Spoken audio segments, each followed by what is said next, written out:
Welcome to the Face the Music podcast. What is up, everybody? My name is Matt, and I'm your host. Welcome to episode number 3. As always, we'll check out my top songs of the week, news from the metal world, and my special guest, Long Island metalist Pathwechoose. Episode 3. You ready? Let's do it.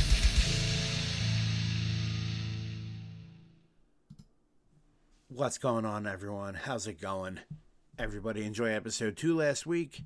Gunther is an amazing dude, and I'm happy to have shared a bit of his knowledge, stories, and insight with everybody. Thank you for listening, and thanks for joining me once again for another great episode of the Face the Music podcast. I appreciate and value your time you give me every single week. I know life is stressful as hell sometimes, so let's turn it off for a little while and just hang out for a bit. Let's get into this week's top 10. This week we have music from Pathwechoose, Alien Weaponry, Bleed From Within, Rivers of Nile, Bloody Wood, Violet, Bury Tomorrow, Within Destruction, Vanna, and Old Bones. In case you missed last week, the top 10 is going to be a bit different since YouTube knocked on me, so if you're watching on YouTube, I'm sorry, but the clips won't be featured. If you're here on Spotify, you will hear all the song clips, but not to worry, YouTube, you can still listen to the full songs on the Face the Music Top 10s playlist over on Spotify. The code, as always, will be at the end of the top 10, and it's also in the link tree that's on all of my socials. Kicking us off at number 10, we have Old Bones with Invaders. Old Bones is a band that I briefly touched on in episode 1. My old bandmates from back in the Requiem of Ashes days are still playing together today under a new name and more of a stoner rock, groove metal sound with Old Bones. This is the first single they ever dropped back in 2020. This song is called Invaders.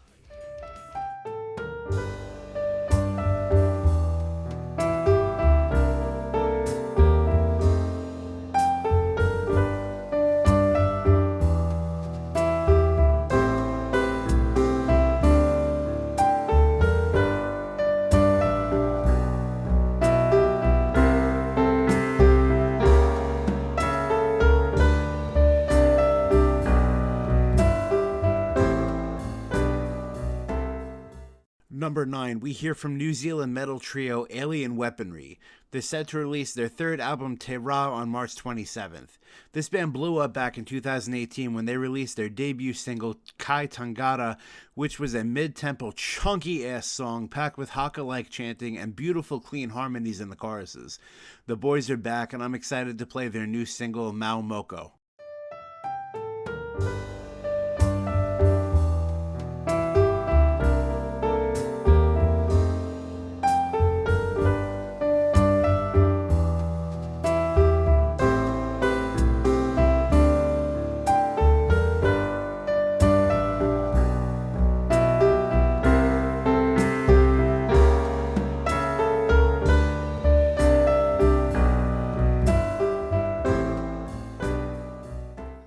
Number 8, we hear from American tech death band Rivers of Nile out of Reading, Pennsylvania. These guys never disappoint. They've been around since 2009, steadily releasing new music just about every 2 to 3 years since 2013. Their new album is self-titled and set to release May 30th on Metal Blade. This is the debut single off the new album called House of Light.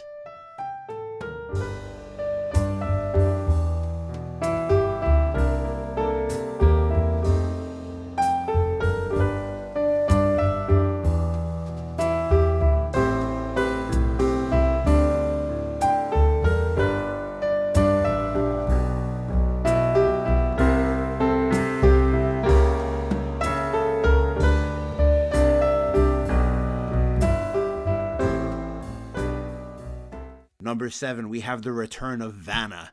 February 28th of this year, they took to social media announcing their comeback and a new album called A Quiet Place. And this is the first single off that new album. This is the title track, Quiet Place.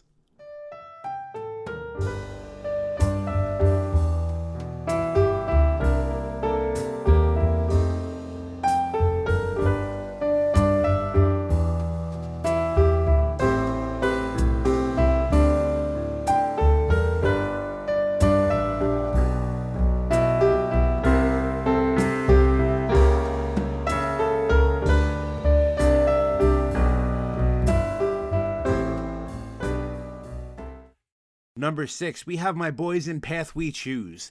Path hails from Long Island, New York, and Pennsylvania. They've been on the rise over the last few years with almost non-stop touring and writing.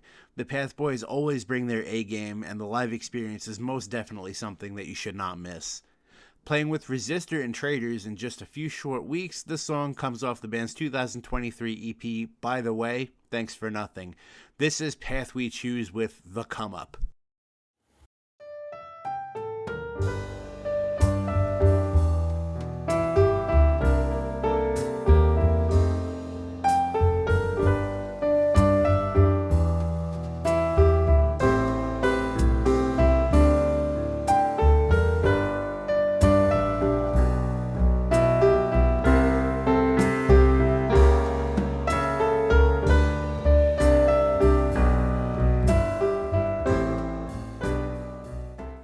Number 5, we have British metalcore band Bury Tomorrow. I had the absolute pleasure of seeing these guys open for Electric Callboy last year, and they absolutely crushed it. The band recently announced their 8th studio album, Will You Haunt Me With That Same Patience, due out May 16th. This is a song off of that album called Villain Arc.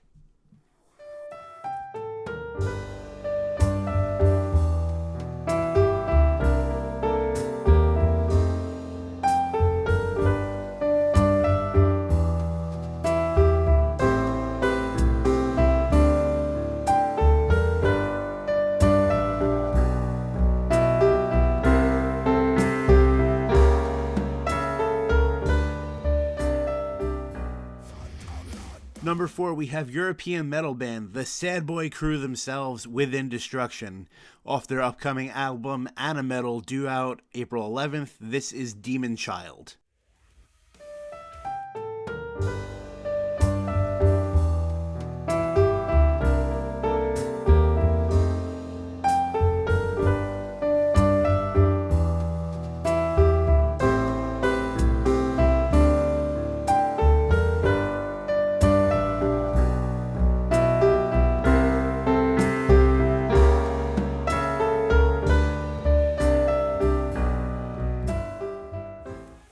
And now we're down to our top 3 songs of the week. Coming in at number 3, we have Scottish metal giants Bleed From Within. The band's new album Zenith comes out April 4th, and they have a massive spring ahead of them, taking over the opening rotation of the Poison Descendancy tour when Silosis drops off starting April 18th in the States. If you're not already aware, this tour is co-headlined by Trivium and Bullet for My Valentine, playing Ascendancy and The Poison in their entirety, respectively. August Burns Red has the direct support on all American dates. This song comes off of their upcoming album Zenith. This is God Complex.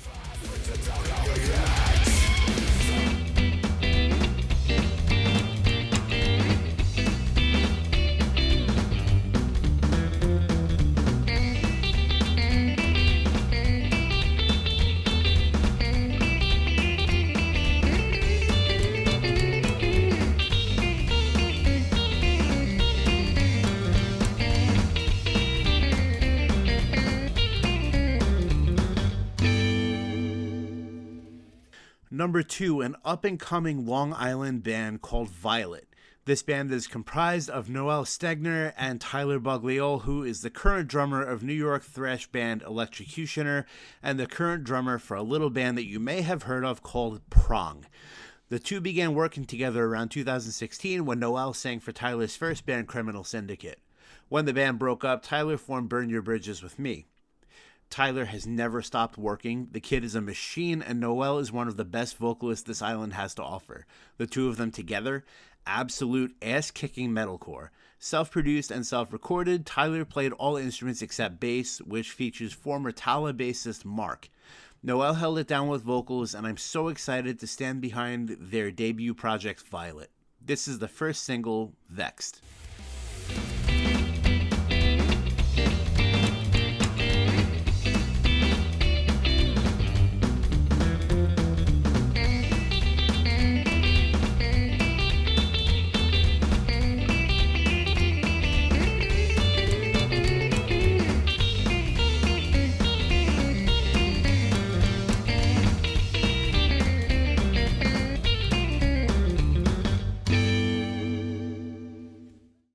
And finally, we have reached our number one song of the week. I have such a huge appreciation for how metal music impacts different cultures and how through one genre, we have so many different avenues with writing and different sounds that all make up this powerfully and sonically unique genre. Out of New Delhi, we have Bloodywood.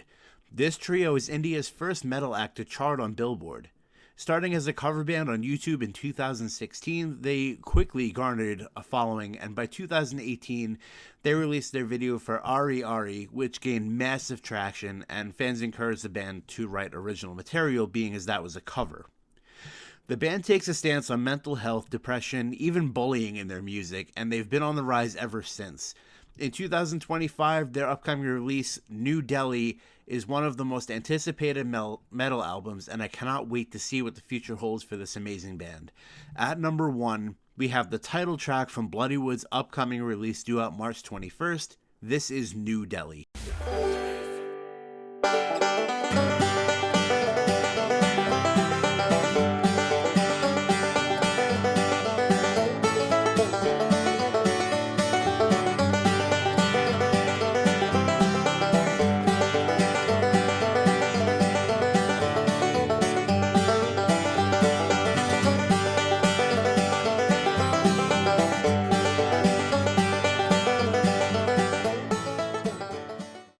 As always, you can check out the full songs on the Face of Music Top 10s playlist on Spotify. This episode is not brought to you by NordVPN. Why? Because I don't have any sponsors, but I'm open to it. So Nord, if you're listening, hook it up. My friends and bands, if you have a show coming up, a new single, an album, or EP dropping, please let me know. I will do whatever I can to help your music reach more ears. This week in metal, Brent Hinds suddenly departs Mastodon after 25 years. As co-founder of the band, he's been there every step of the way. In a brief release, the band stated that they have mutually parted ways and they will be moving on with a new, not yet announced replacement. The band also stated all touring plans for 2025 will still remain intact. It was relatively quiet in news this week, however tours were being announced left and right. First up, the new metal revival is in full swing with the Union Underground and Spineshake announcing the 25 Years of Rebellion and Callousness tour. The Union Underground will be playing an Education in Rebellion, and Spineshake will be playing The Height of Callousness, both in their entirety. Next, Testament is celebrating the anniversary of 1989's Practice What You Preach. The band will head out on a very special Evening With style tour, playing the album in its entirety and sharing stories from that era of the band this May. Check out their social media for all dates. Symphony X is working on new music. Mike LePond confirmed no other details have been announced yet, unfortunately. He did say that what they are working on could be quoted as epic. Bring Me the Horizon, Motionless in White, The Plot in You announced the first leg of a tour this September and October. Dates also feature their festival appearances. A second leg featuring more dates is expected to be announced in the coming months. Lastly, and I can't believe that I'm even saying this, Firefest 2 has been announced. You would think the joke stops there, right? Well, tickets are selling. I have so many questions, but a alleged hosting city in Mexico claims that Firefest 2 doesn't exist. A representative claims they have no knowledge of this event, nor do they have any contact with any person or company about it, stating the event simply doesn't exist. Even a blind man in a dark room can see how full of shit the festival's founder is. But my main question is this. How could anybody think buying tickets to this thing would end up any different than the first Firefest?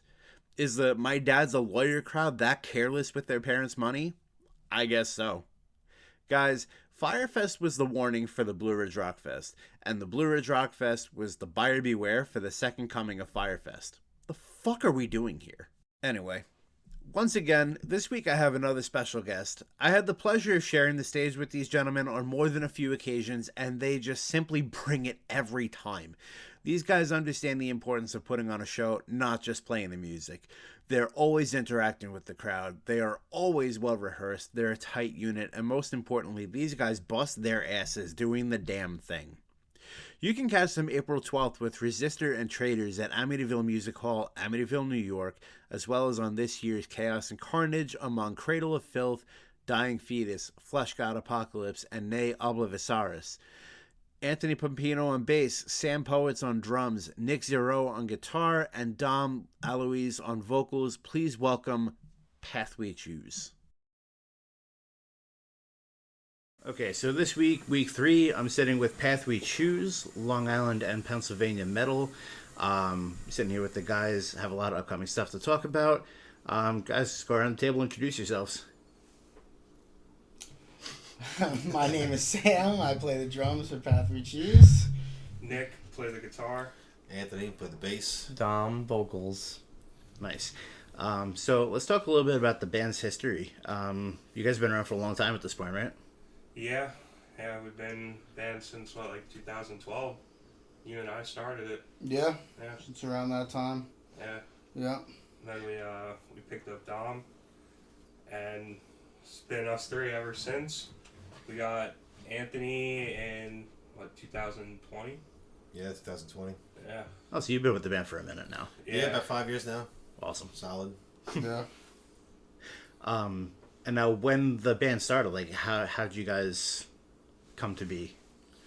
Well, we all come from the same town, of a little town called Massac Beach. Oh, yeah? And I'm quite a bit older than these guys. I'm about 15 years older, I think, than them. But they all went to school together. And that's, for whatever reason, that genre of kids and William Floyd at that time, they were all playing music. And these guys all got together and started. I don't think it was called Pathwechoose at first. No, so me, Sam, and Dom, we had a band back in high school together. That band, broke up, did its thing. Dom actually moved at that point, and me and Sam were still jamming our old band stuff. And we were just like, you know what, let's write a song. And we wrote our first song, Suffer the Burn, and then we were trying out vocalists and everything, and Dom said to let him do it.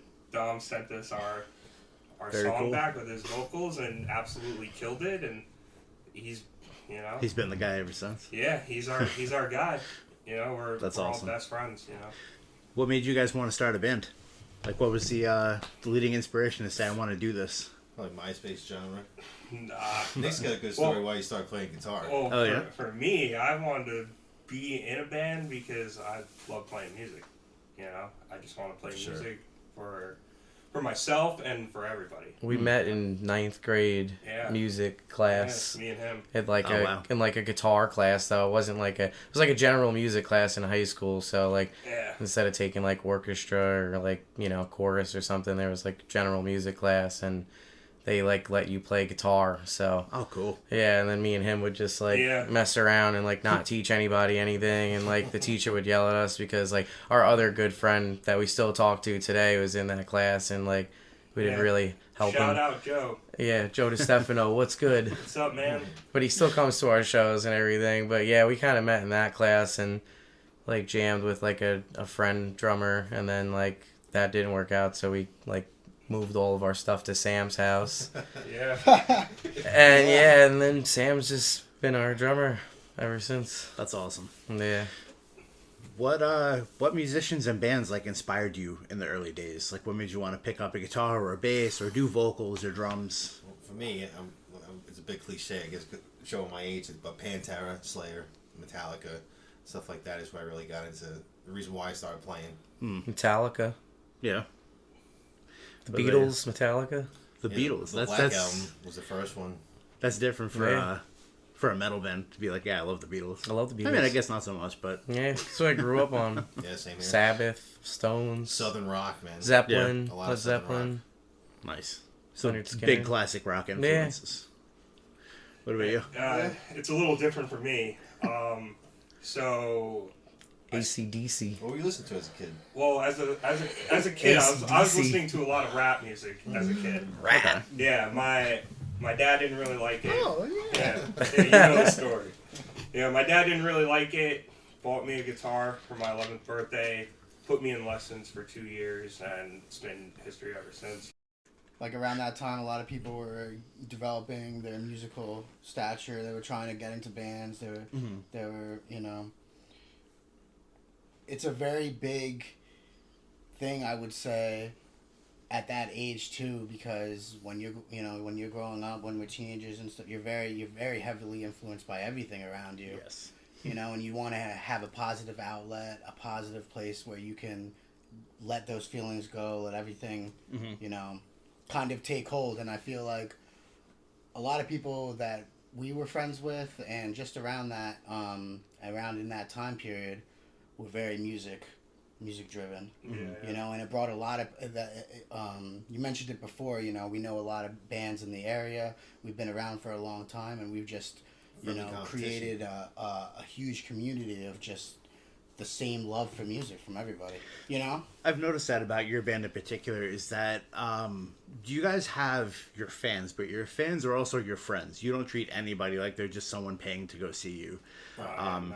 You guys are tight with your community, and that's awesome. Yeah, you're one of the few bands that actually pulls that off. I have to say, like, we played with a lot of like bigger like national acts and gotten the opportunities to like open up shows like that. And I won't drop any names, but like some bands they don't care about the local support, and you know, they don't remember that they were a local band, you know, in the deathcore scene, maybe, you know, however long ago. Yeah. But then there are like bands, like I will say, like Carnifex, like super cool, super nice, and like took the time out to like, you know, go grab us both like flyers and sign them and everything, and like, you know, and they're on a different level, you know what I mean? Like Carnifex is headlining festivals and tours for how long now, and you know, they don't, you know, they're not like that, you know what I mean? Yeah, no, those guys have been around the block. Yeah, They, you know. Oh yeah. And then there's bands, things. that are big that are still half their level that, like, you know, won't give us the time of day, you know. And it's just,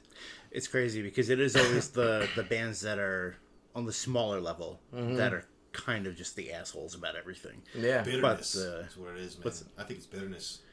Yeah, it's bitterness, but that's also like they're finally getting their shot at saying that they're built above somebody without having to sell the tickets and work for it. Like, you know, every local band has to do. You gotta push. You gotta work for it. Yeah, and no matter if we do like make it to the top of a festival, like, you know, we'll still take the time out to go out and, you know, talk to everybody and, That's awesome. you know, hang out. That's how it should always be. Is just remember where you came from. Yeah, you know, exactly. Remember what you hated from the bands the first time you met them, and like, wow, that's why they say don't meet your heroes. You know. Yeah, exactly. Yeah. That sucks that you had to have that experience, but at least you could take from it what's going to make you grow. Yeah, You know? You know, and you're the support, you know, bringing people out for these bands and, you know, trying to sell tickets and bring people there and make the show good. So, And that's a hard job. yeah, That's a very hard job. Especially, I mean, like, you guys, you just don't stop. Like, I remember a few years ago, Nick was telling me you guys started, like, breaking out into other states.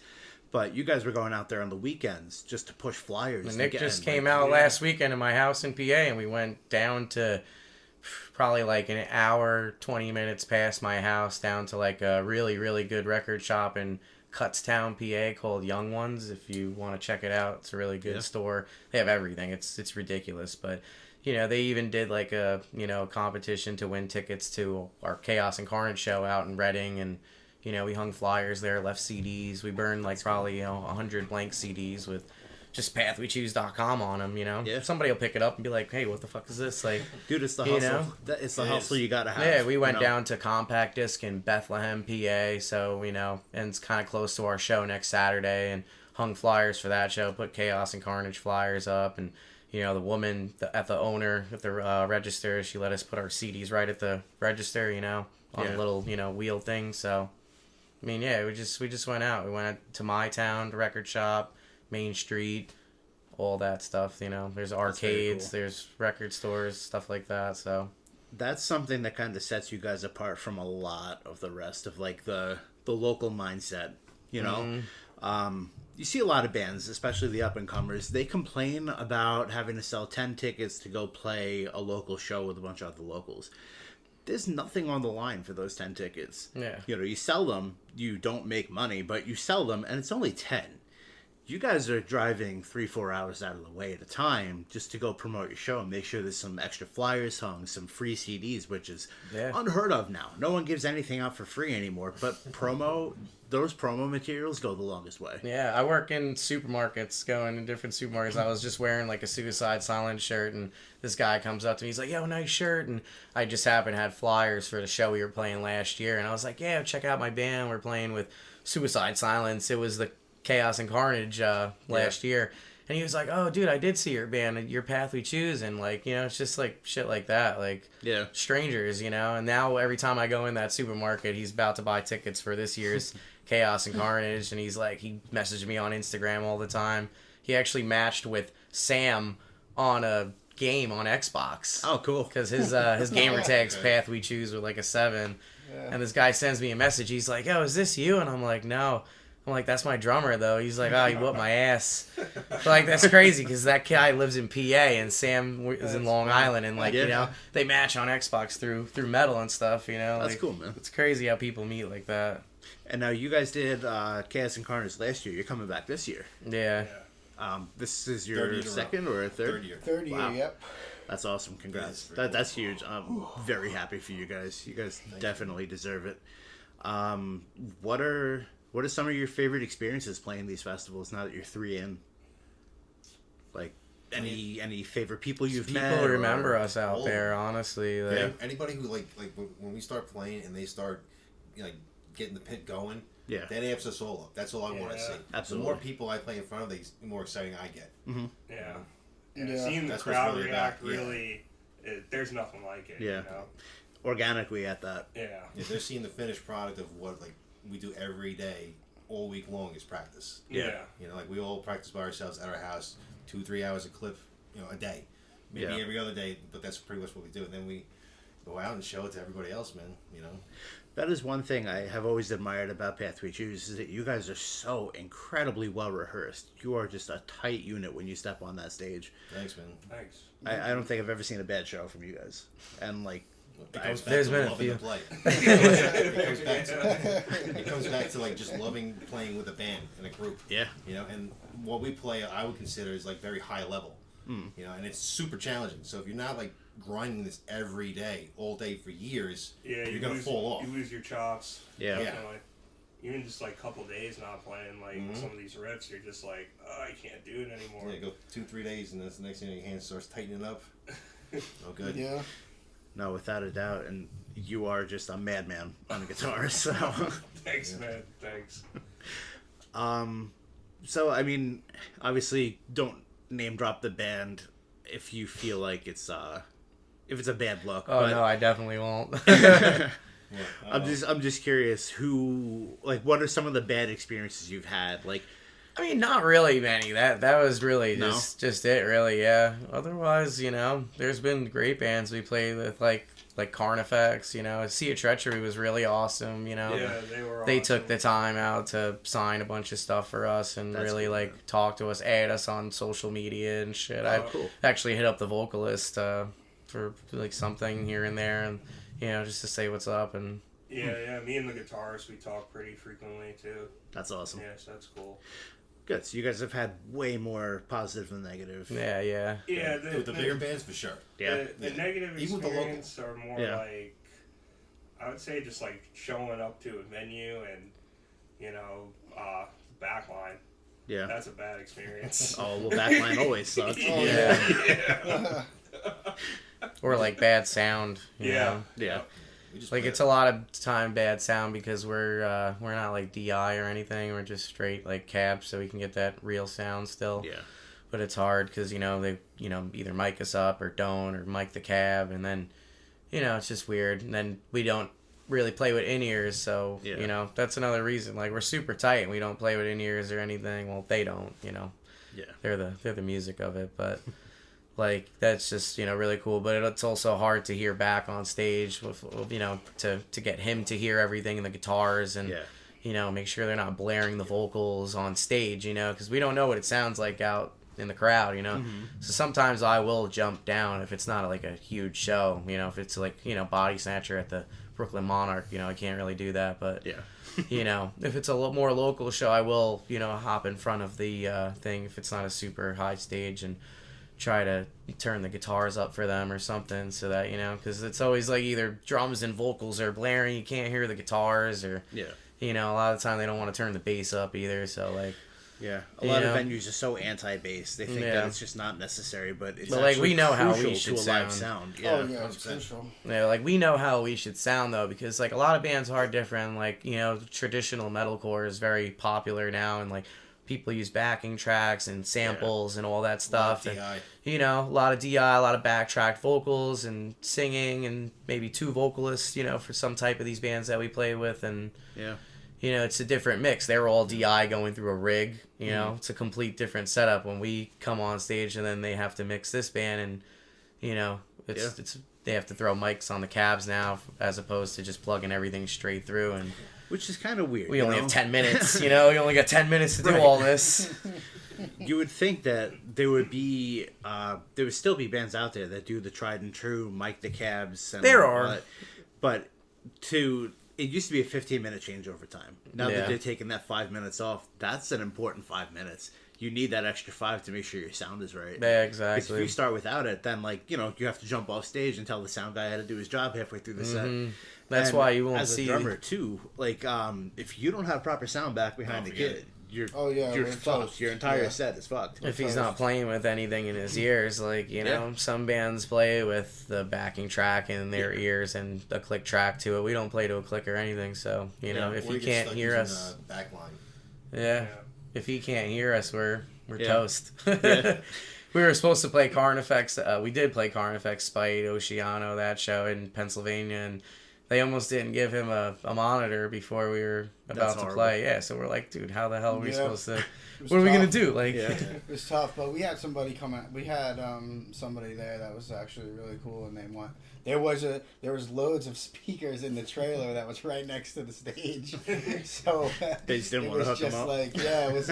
But like you said, it's a time management thing. It's not. I don't think that, you know, you didn't specifically want to do it. It was just, you know, it's crucial for probably time. all the other bands that day were going. DI though, you know. Yeah, they didn't. we were they the didn't only need that. exception, so they didn't really need to add.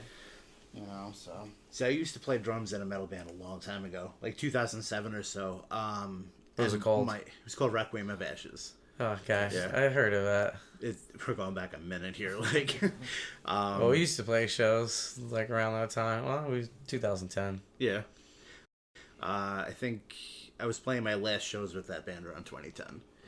But the main thing, like Amityville Music Hall, it was Broadway bar back then. Right. Yeah, and they never set up a monitor. They never put a monitor back for the drums. So, like, I'm counting off the song, but if there's any sort of guitar cue, I'm fucked. I can't hear it. Yeah, like, everything is forward facing, and they never put the cabs behind the drummer, so it was right in front of it. Yep. So yeah, I feel your pain there, and it could destroy a set, and I don't think they realize that sound guys, like, just a small little extra detail like that is the make or break for so many bands. It's like some places make us sound amazing though. Like the Meadows last in December we sounded really good there. I thought we sounded like banging there. Reverb always sounds good, but I don't know, some local joints we just like sound worse than at home. Right. And it's just like, how are we supposed to go out and sound worse than at home, and then people want to come back and see you, you know what I mean? Not just us, any local band. Yeah. It's just like, you know. We've had more bad experiences with sound guys than we have with bands local or, you know, touring. Yeah, I was gonna say that before. It's probably some sound guys. Our issues. Yeah, that's the most of the issue. Some sound guys just don't want to set up anything for analog. They're like, what do you mean you're not DI? And it doesn't matter if they, like, you know, you have your own sound guy, you bring somebody there, is like, they're not gonna crank their shit, you know what I mean? That's why it's all like drums and see, like, I don't know why they want to like mic the drums up to have it louder than the guitars, you know what I mean? Like, It's just ridiculous.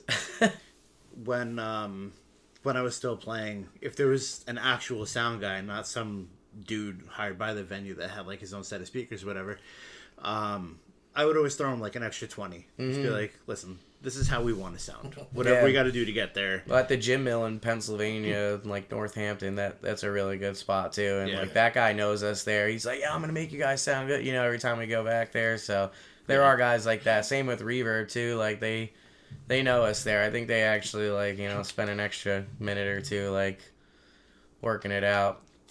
Revolution, R.I.P. When Breezy was there, Breezy was my guy. Every single time, like he had his default setting for every band, but I told him like this is what we're looking for. We're looking for like a beefier bass drum tone. We want to hear the instruments. We do a lot of like guitar harmonies and stuff.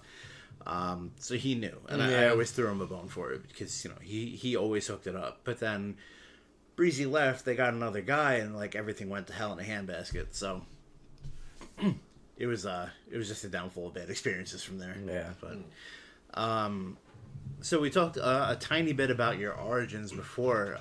What band or artist like made you want to hone in on your craft? Like, who made you want to be a vocalist? Well, like I listened to like more of this stuff like going into high school and like getting out of middle school and like Bullet and Avenged Sevenfold and stuff like my other friend introduced me to, and then I didn't really play like the metalcore, deathcore stuff until I met Nick. Yeah, and then he kind of like showed me like Asking Alexandria, and like I hated them at first, but then I loved them, and like Miss May I, Bring Me the Horizon, then all that stuff, like the first like wave of all that stuff, and like then we started writing stuff kind of like that, like because I was playing like Metallica and Slayer and all that stuff, but like and some like Bullet for My Valentine, stuff like that, Avenged. But then, like, we really got into, like, the, the chuggy breakdowns and all that stuff when I met him. And, I never really wrote anything like that before that. And then we kind of just, built off that. So our style is, like, old, Suicide Silence and Asking Alexandria and Chelsea Grin, stuff like that.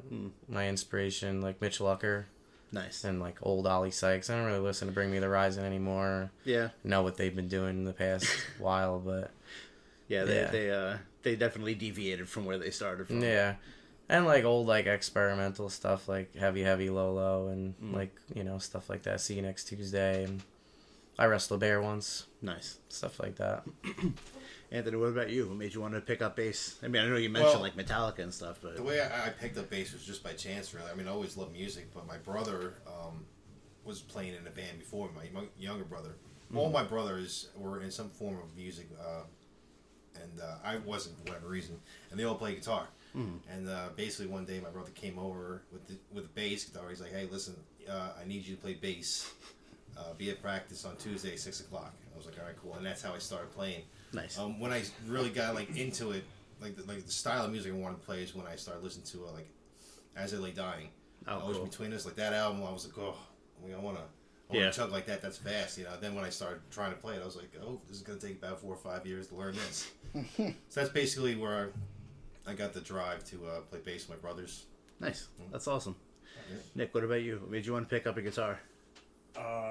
Well, we already established why I picked up the guitar. But like, what musicians got you going? What got me going into this style of music would have to be like old Bring Me the Horizon, Count Your Blessings era. Sam as well.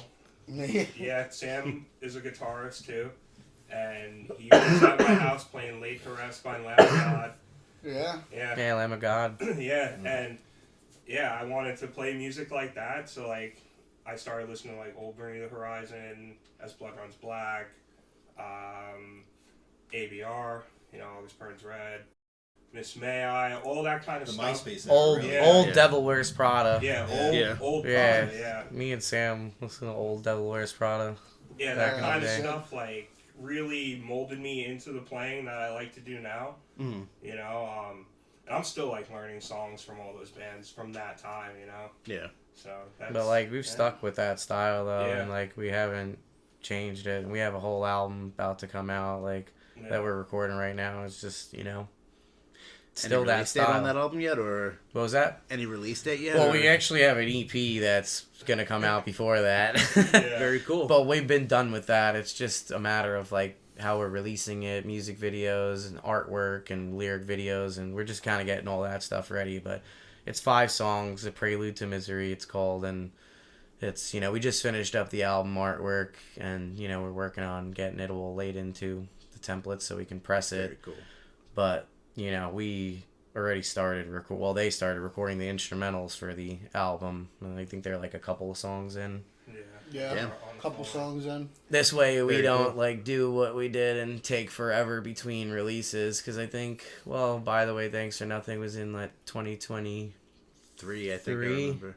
Yeah, 2023, yeah, so Yep. this next one will be we want to have it out before like May, but I don't know if that's going to happen, but figure around, springtime, Very early summer it'll be out, and then we want to have the album out probably by the beginning of next year, which will January. Yeah. probably about 6 months. So by the time this EP's out, we should have the album like halfway done, and That's very cool. this way, we can drop a single like immediately after this release and just stay Yeah, man. relevant, consistent, and Gas pedal to the floor. That's what you guys are known Yeah. for. Sam, what about you? What's some of your drumming influences? I mean, I have a lot of musical influence. Yeah. Like, I like you said, I started playing the guitar before really I was into the drums. Okay. So, from that I have a lot of classic rock, coming from my dad, just growing up listening to a lot of classic rock. Van Halen's a big one for me. Trying to get, match that guitar tone, trying to get that sound. It's the unachievable guitar tone. Yeah. And I mean, as time went on, they came to my house and they wanted me to play the drums kind of off of a whim. And I just so happened to have a drum set at that time that my parents got me. I think I was like 15 years old, 15 or 16. Very cool. But and within like 4 months of being in a band, we were already playing fucking shows. yeah, we were really, we really blossomed. Yeah, the We played vocalist. some of the Sinclair pub shows back in the day. Which ones? Sinclair's pub. Oh, yeah. St. Clair's was a good spot. Yeah. Yeah, I heard think that that they, was like one of our first shows. Yeah, with at the, Gwen Stacy. with our first band. Yeah. It was like Sinclair's closed, but they just reopened. As a I want to music play there. I venue. want to go there. Yeah. I really want to play there and see, Yeah. just for old times. See, even if the show sucks and it's horrible, I want to go back to that place. It's only Is it- about 10 minutes from here, too, which is pretty cool. Oh, really? Yeah. Wow, that's funny. Yeah, it's pretty close to Magic here. And keeping up with the times is an inspiration. I think is a huge inspiration, right? Because Yeah. when you're listening to older music and you're taking all of that stuff, you kind of everything's a little bit been done before, or you get inspired by what's to come, by what can that be, by listening to that. So I would say, when Asking Alexandra and listening to Devil Wears Prada and all those other bands, they influenced me to just become better musically. Yeah. Because I'm listening to just stuff that I haven't heard before, Yeah. and it's all just so foreign. Yeah. So it gives it really, it puts that burning passion into you Yeah. to just let me see if I can actually take this. Let me try. That sort of approach. So who is your favorite drummer? My favorite drummer. If you had Ooh. to... Woo-hoo-hoo, it's a hard one. Yeah, that is a tough Because one. you're mentioning a lot of different styles here, but there's got to be one that's like, that's my go-to. I really like as of late, my favorite drummer has been probably Eric Moore. I'm unfamiliar. And he's like a gospel kind cool. of drummer, a little funk. I know he was playing in Suicidal Tendencies a couple years back. He was playing with them for years, but just the versatile, just from being able to play metal, to go to funk, to go to blues, just everything about that guy is just so smooth, very, very inspirational to me. I would put him up there on the top on my list for sure. That's cool. Yeah. What about you guys? Do you have any, like... What about Lars Ulrich, Sam? You like Lars? I mean, yeah. I love Lars. I've just grown. I appreciate Lars, I appreciate everything about it. Lars It's is just- different, man. I- No one I- appreciates Lars. I love Lars. No one knows about that Justice for All, man. The drums on that album. Ride the Lightning, dude. Honestly. Those out of place cymbal hits, man. He was the first one doing that. That shit's Yeah, insane. That That's It is. it's a different is. thing, Well, man. Like Lars was damn good for what he had to do. Metallica could have hired a different drummer. There were a million speed metal drummers at that point. They Oh, could have yeah. hired anyone they wanted to. Any single drummer on this Lars planet is would've- Metallica. He is. But anyone could be like, yeah, I want to be a millionaire. Let me push Lars out of the way and hop on the Metallica train. But like, Lars is perfect for that band. Yeah. Honestly, he's a flavor drummer. He doesn't need to be showy or flashy. He's in the pocket most of the time. Yeah. Sometimes I don't even know if he knows what a click is. But like, Those songs wouldn't have been those songs. I was just for gonna that. say he has a got a lot signature- more a to signature add, to it, you know? added to those songs than just playing the drums. Too. Yeah. You know, like just. with Lars, he's got such a phenomenal ear for music. Like Oh. he is just their guy in studio. But yeah, those videos. I've seen loads of tapes of Lars sitting there, and he's actually like cueing them, Producing on certain it. riffs. Yeah. Yeah. Directing. You know, that gallop should be a little bit later. It should be da-da-da-da-da, or so he definitely has he's very involved too. rumor has it that Lars is responsible for shaping what Kirk brought to the table for the Enter Sandman riff. So Kirk brought the main riff, but Lars is responsible, allegedly, for creating that hook at the end. Right. Yep. So Yep. Kirk was just playing it on a loop, and Lars was like, well, what if we did the din at the end of it to loop back? Yeah. Which is cool, because that's, a producer's ear, dude. When it's a good ear, it's what makes the money, Unbeatable. Yeah, dude, people shit all over Lars. Like, I know he's not the best in the world, dude. Like, I grew up listening to Portnoy and shit. Like, there are so many better drummers. Dream but- Theater. Yeah, I love Dream Theater, dude. Yeah, me too. So glad that he's back. I'm glad, like, Yeah. I gotta listen to that new album though. I was gonna buy it. it's incredible. I Yeah. think I've heard maybe one or two songs off. I of saw that. the music video they did. I will say, it's no, like, train of thought, but Yeah. it holds with the rest of their shit. It's a good album. I gotta check it out. Yeah, for sure. It's a good listen. It's a long one, though. I think the last song on the album is, like, somewhere around, like, 20 19 minutes. minutes. Yeah. Yeah, that sounds about right. I think like song 3 is 11 minutes, so it's typical Dream Theater shit. But yeah, Yeah, they the sound single like with they the haven't missed a music beat. video is like 11 minutes or 9 Yeah. minutes, something like that. I was like, oh, all right. I got home from work. I was like, Dream Theater dropped the video. Let's make lunch. Yeah, right. Watch it. You got Let me some watch time. this while I make all my dinner. Dude, I was driving home from work, and I got about halfway home before that song finished, and I was working out in Center East. Like, it was a I pretty did far just, drive, but I got about halfway home, and like, oh shit, it's finally done. I did just stop at the record store up the road before I came here at the Mr. Cheapo Oh, okay, cool. in the Comac. Yeah, and I bought Power Slave from Iron Maiden. It's like a Japanese version. It was really cool. Very cool. And I've been wanting to listen to Rim of the Ancient Mariner. It's like a 13-minute song on Yeah. there. That's a really good song. But and then I bought Pink Floyd, Wish You Were Here.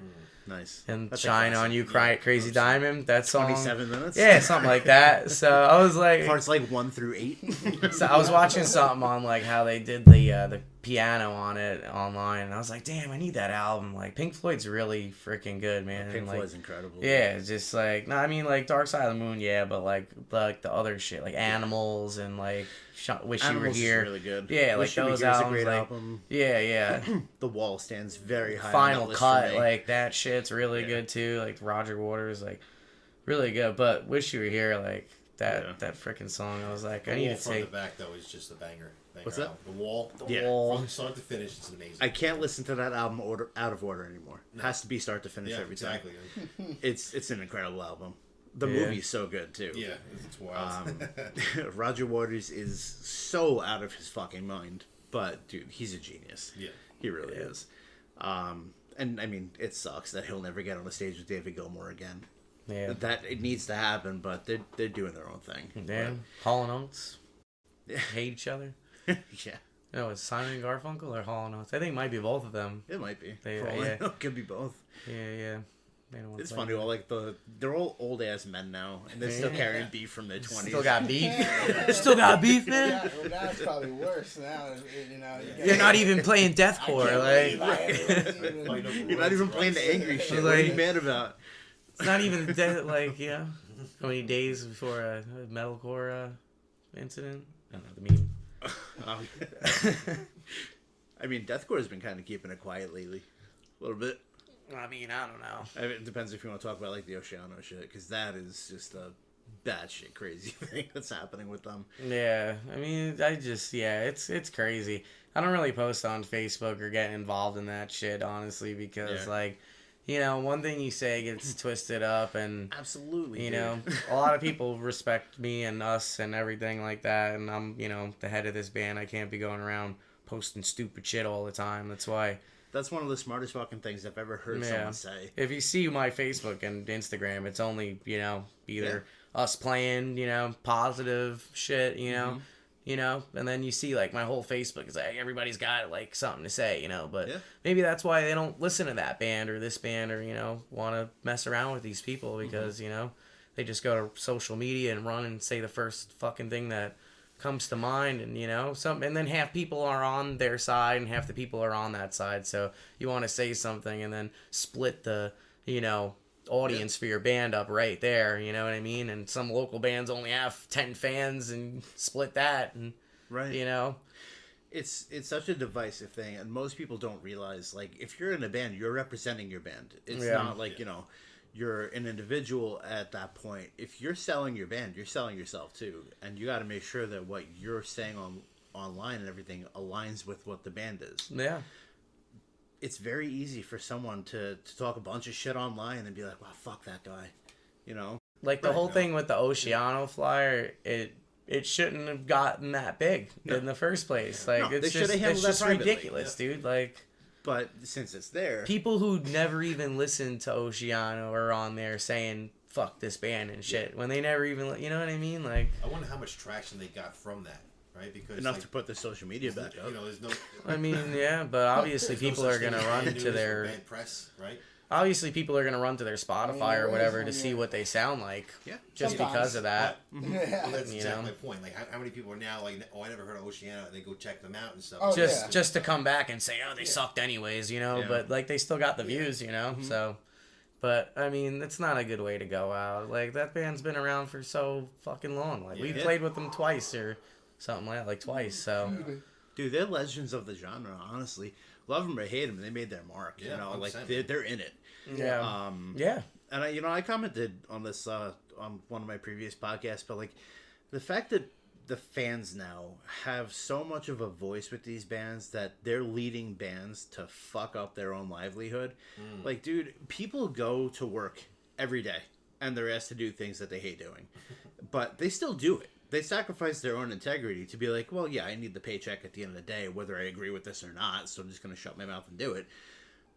It's like the same thing for these bands, but they're just trying to make a buck, dude. Like, they don't have the day job to fall back on. Like, that is their day job. And, like, to be honest, like, that shit anybody should have known about, you know? Right. It should have been between Oceano and all them, and, like, you know, that's not for the whole, like, fucking 80,000 deathcore, metalcore page to be fucking, like, really? Like, Joe making coffee at home, like... Fuck Oceano, like, right? Over a flyer, but you shouldn't even know. That should be behind the door and, like, you know? But like, that's crazy. Did get the name Oceano in more people's mouths now than it has in 10 years. Yeah. So, in a way, but then, like, it did work to their advantage. But then, like, they have to go. Check out their There's no such thing as band press, they say. Well, it's bad. That's the same reaction that I had. As the numbers, I bet bumped up. Ask Adam, who just said that he hates his fans and doesn't want to do this because of them. Yeah, that's not a good look. Yeah, but like, you know, Chris Barnes did something similar about years ago. Was shitting on the whole community about singing or something. And you know what's funny is that these deathcore bands do it, and the fans are like, "Oh, fuck them." But like, Ariana Grande literally spit on her fans and wished that they died, and no one said shit. And they worship her, right? And Adam's like, I don't want to use this flyer. And they're like, fuck you. Like, the fuck? Like, you know, it's just like, we went and recorded some places and we don't like the way it turned out, or we did something with this, or did pictures we don't like. We're not gonna sit there and it's what we want to use and everything. Like it's your band at the end of the day. I think it's a stupid premise for people to be like just damning everybody just because they don't agree with something necessarily that they're doing today. They're not doing anything on malicious intent, and truth be told, like, even if they did, who fucking cares? Like, isn't it kind of like a bit like a power trip, though, right? If that one person, like, say, goes to work, they have nothing to do all day, and they go online and they see an opportunity to shit on somebody, it makes them feel a little bit better. It's just messed up because, like, this is over their, like, final tour, and now they have to go out on the road to these places and, like, worry if people are gonna come and fucking say some shit, when they're just trying to go out and play their... Yeah, exactly. And they're just going out and trying to play their songs that meant a lot to them over the years and do it one last time. And, like, now they got to worry someone's going to come up there and fuck with them over a full flyer, and, and they're going to be going around to some places, you know what I mean? Like, and they're not playing big clubs on this last tour. Yeah, they're playing, stuff. Like, pretty crazy places, too. Like, I think it was going to, like, Ohio and Cleveland and... not so great areas and stuff like that. We've played in not so great areas either. Right. Our show next Saturday is in a very bad area. Right. And no, they shouldn't have to go in there and worry about like what's gonna happen to them once they set foot off stage. Yes. Like that's what I mean. Like, it's such a shitty thing that's happening right now because bands are being threatened by their fans. It's like, if you don't like the rest of the lineup, don't go. Stay home. But this is Yoshiana's last tour, so this is what they decided. They want to destroy. Exactly. It's like, oh, you go against the grain, die. Right. I want to take everything from you. For what? And dude, since when has metal or music in general gone with everything you need to be in line with? Right. It's never been that way. Dude, anti-culture is what it is. Metal is anti-culture. Right. And it's funny because, like, the people on there typing this shit are the same people that are wearing, like, shirts from bands who they have no idea what the fuck they used to do back in the day. Like, Exactly. Like, way worse shit. Like, there's a thing with the Red Hot Chili Peppers. He just put in his book that he was, like, slept with a 14-year-old girl and all this shit. Dude. So, like, these guys are wearing Red Hot Chili Pepper shirts. Yeah. Talking shit about Oceano. Or they're, like, wearing a fucking shirt from somebody who, like... Hypocrites. My favorite thing is that, like... I mean, I don't know how old you guys are. I'm 37 soon, but, like, the generation, like, our parents' generation is like, oh, well, these bands, when I grew up, didn't have this kind of stuff happening. Like, oh, yeah, because Steven Tyler didn't adopt a 12-year-old. Yeah, exactly, right? Yeah. Like, Def Leppard wasn't having underground sex rings under their stage, right? Like, none of that was They're like, oh, cancel Attila and Ronnie Radke, and they're wearing, like, freaking... Or Motley Crue. Yeah. Right. I mean, holy shit. You want to talk about things Motley Crue holy shit. Dude, they probably got bodies in their basement right now. Yeah, one of them's got at least two of them, right? Dude, yeah, it's nuts. Like, people are out for blood for all the wrong things, And, like, the things that were there all these years that they're like, oh, yeah, that's pretty messed up. Like, they're like, no, that's not as bad. It's like, yeah, it is. It's actually worse. Like, what are you doing? Yep. Like, because Franz got on and said some shit about, like, how he hooked up with an 18-year-old or some shit or whatever, however old the girl was. He said 18. I don't know. I don't care. Yeah. Like, and then Ronnie Radke, another good one. Like, he's a loudmouth. Like, he is... Self-snitching, man. He's over politicized. He's kind of an asshole about everything. But, like, dude, separate the art from the artist. Like, listen to his music. He makes halfway decent music. Or don't. Halfway Go see decent. Him. Yeah. I'm not a huge fan of it. Like, he brings some heavy stuff, but, like... But you make a good point, man. Separate the art from the artist. That's 100% it, man. Because even, like, on movies level, a lot of people don't agree with where they're at politically. Right. But their movies are still great. Yeah. Like, if you have a certain artist that you might not agree with, man, but you like their music, you should keep it just music based, or film. So, like, art to lyrical, like, content for our band is very, like, everybody can kind of relate to it, you know? I mean, there are, like, one or two things that, you might not totally agree on, but, like, for the most part, like, all of our songs are kind of either, like, stories or real-life experiences, like, one or two of them is about, like, a book or a movie here and there, like, stuff like that, and, like, but, yeah, it's not really, like, we kind of stray away from, like, the political side and, like, that stuff, and, like, just, you know, we're kind of like not really like a typical being able to get away from that stuff. deathcore band either, like talking about like, you know, murdering and killing and like Yeah. all that stuff. It's kind of like we're like a heavy band, but with like the real life topics of that. Like the music is heavy and shit, and like the vocals are heavy and like, you know, extreme, but the topics are very, you know, down to earth and relatable and stuff like that. So, you know, which is great. Bands that can deviate from like what the norm of the genre is, you know, it's pretty cool. Because you know, with deathcore, it gets such a stigma that it's like it's teetering on the black metal shit. A lot of bands are like, oh, we have to sing about like fucking Satan and the devil and shit, and it's like, you could go with what everybody else and it's is like doing. or like darkness and or closing you skies, rain, and blah blah blah. Like, you know, it's just it's crazy. It's funny because you have like the like either opposite side of it, right? Like you have the bands that are all about like evil satanic shit, and then you have like impending doom that's using deathcore to like praise God and shit. It's like it's such a weird like duality, you know. But dude, like music's there for people to use what they want to say about whatever they want to say it for. But whatever it is, exactly like that's our freedom. You know, we could do whatever we want to do. We could say whatever we want to say. That's the beauty of the genre. But it's cool to see bands that are going against the grain, you know, because that shit gets so boring after a while.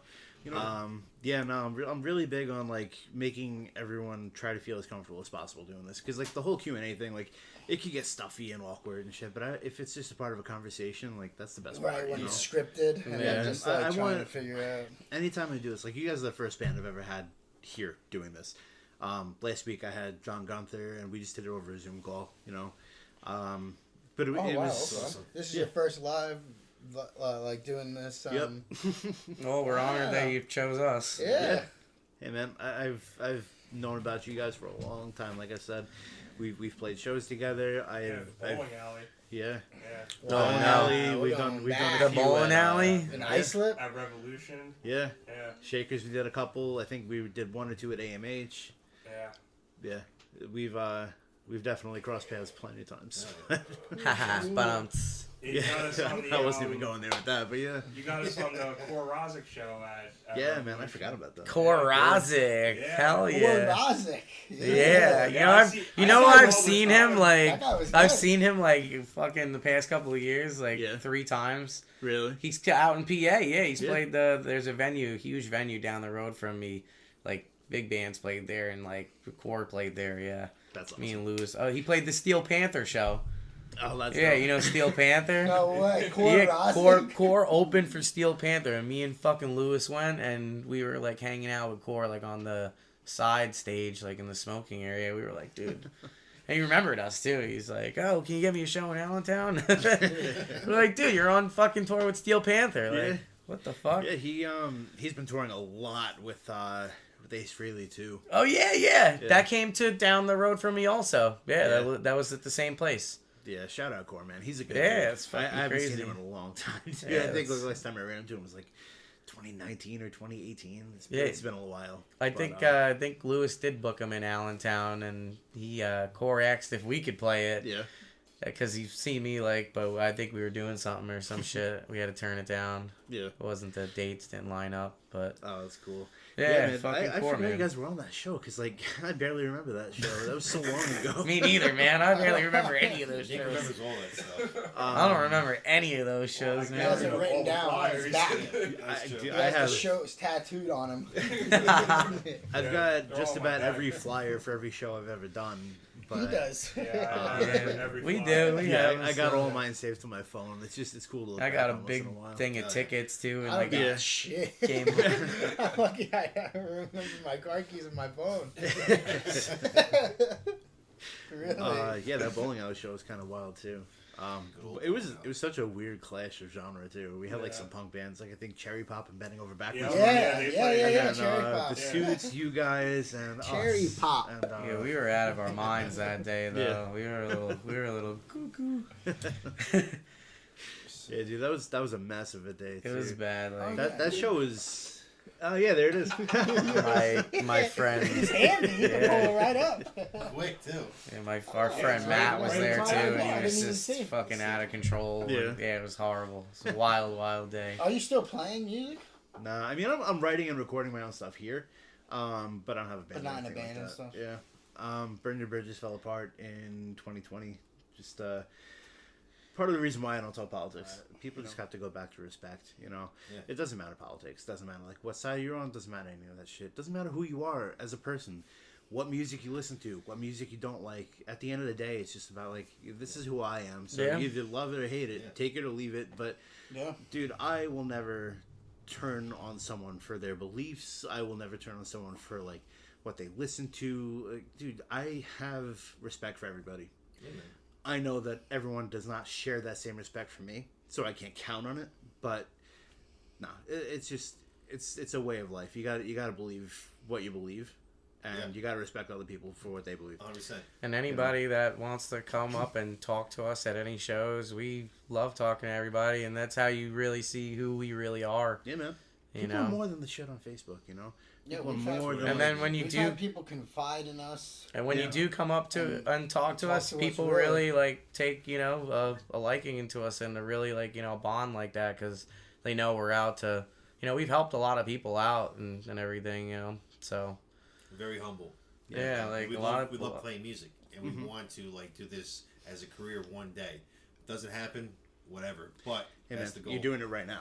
You're doing it right now. More people hear us and get to know us. I think it's only up from there.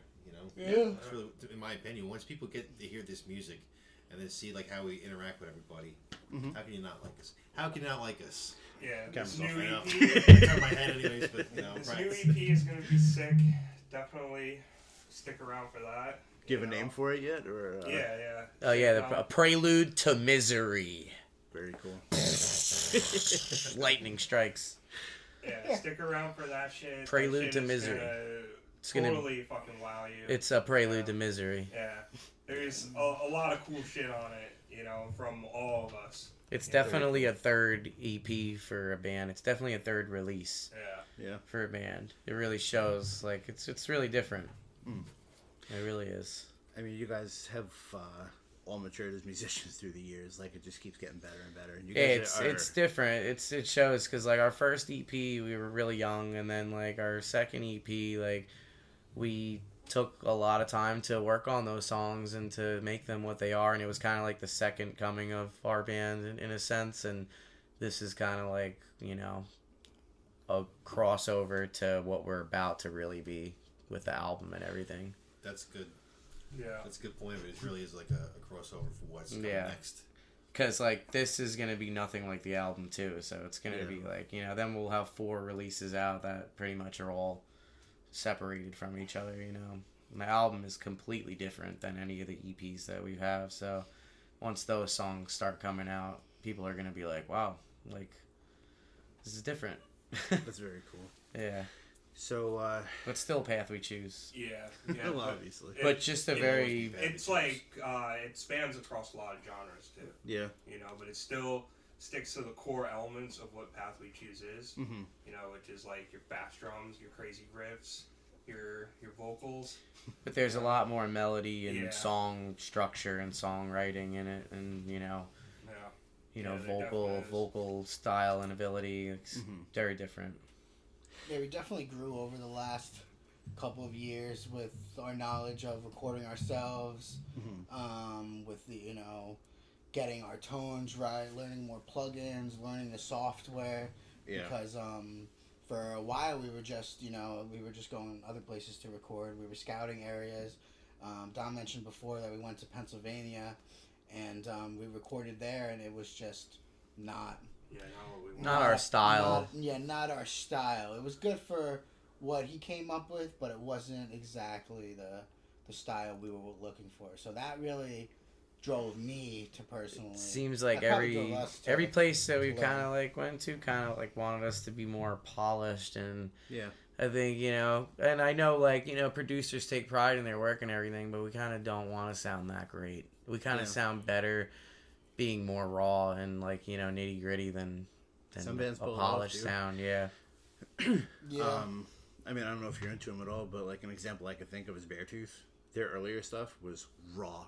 Okay, not too they start familiar. getting more polished, and like it's still the same attitude of the band, but they definitely started incorporating like the newer core side of things, where it's like more melody and stuff, better songwriting. But they used to be just like balls out, screaming in your face. Yeah, and, like the song quality was great, the recording quality was awful, but that's what you love about it. Yeah. And now that it's so polished, it's like, all right. I mean, it's still the same band, the same, I guess, kind of energy, but missing, right? yeah, you're missing the dirt of it, you know. Exactly. Yeah, you need that. You need that heaviness. The dirt, You need that heaviness, and like Use that. amps. There's a lot of like producers that try to add that production to the guitar, and it's just like you lose the whole heaviness of the record, and then the vocals are very like stand out and raunchy, and they don't like fall into the mix, you know. And like the way that we've been recording now, it's kind of just like everything's glued together now. Yeah. And it's just like, you know, you can hear everything, and it's like the vocals aren't, you know, separated from the music, you know.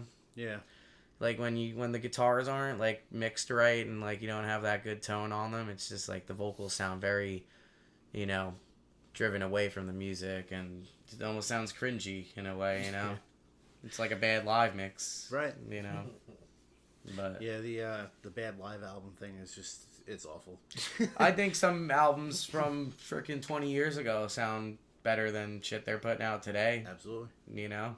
Without a doubt. I mean, not everything, but, you know, there are a lot of albums that still, if we were to record at that, you know, time in 2005 or whatever, I think, and had that quality now in 2025, like, I think we would sound fine, you know?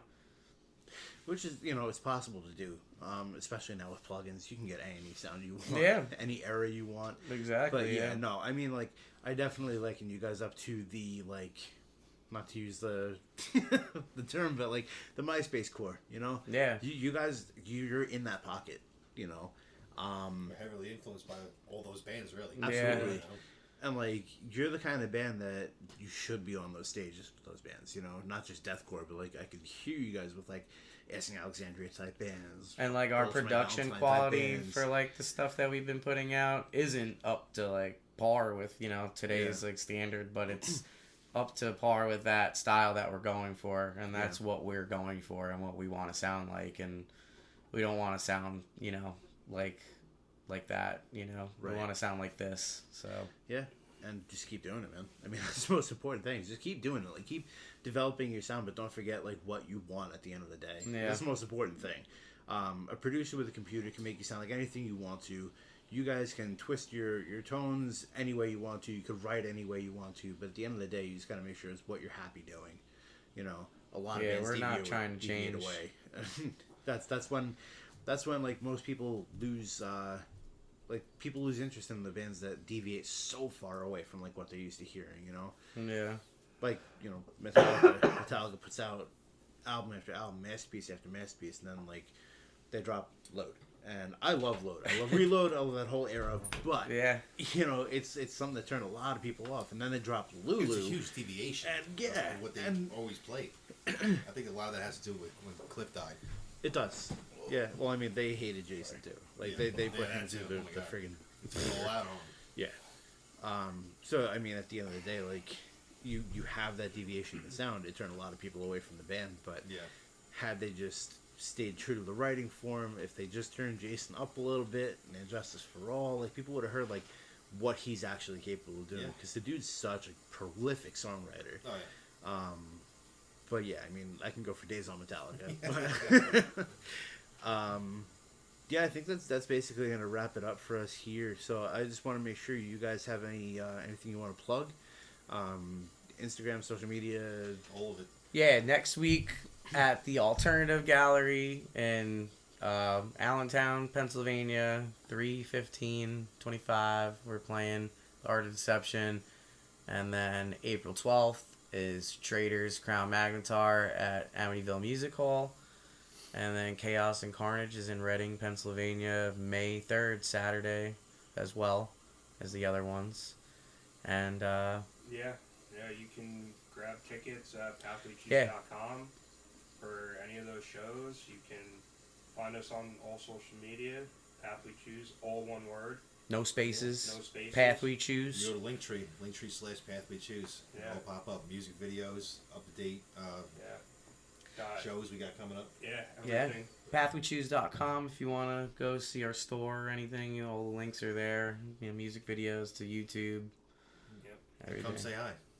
Yeah, definitely. All of our handles are on our Instagram, so follow us and shoot us a message. If anybody ever wants the game too, to hit us up too. Drop the gamer. Yeah, Drop the gamer Yeah, tags. Discord. Sam, what's the Twitch? Sam's Twitch is drum streams. Path We Choose Gaming. Pathwechoose Jamie on Twitch. He plays Michael Jackson, Bruno Mars, anything you want to hear. Shoot him a request. Oh, cool, man. Drumming on the stream. Yeah, he really does. He plays, man. It's fucking awesome. Sometimes I'm like, I probably drum everything else besides metal when I'm not playing metal. Yeah, man. I get home from like the supermarket. I'm chilling. Lie, You know, I go on Facebook. Sam's streaming. I turn on. I got my computer on. I'm watching Sam. You know, just playing Beat It. Playing what's the Bruno Mars song? Grenade. Which one? Probably 24. Oh yeah, 24 karat magic in the. Yeah, man. All right, cool, guys. Well, it has been an absolute pleasure to have you on. Thank you so much for coming down. Thank you. And you guys are one of my favorites. I can't wait to see what's next for you guys because I think that this is only the first chapter and a very long book for you guys. So keep at it. I'll see you guys April 12th. That about wraps it up for this episode, everybody. Episode number 3 officially in the books. Thank you for giving me some of your time and all of your support. Thank you for tuning in, and I hope to see you again on the next one. You have been listening to the Face of Music podcast. Be well, everybody. Be safe, and I will see you again soon. Peace.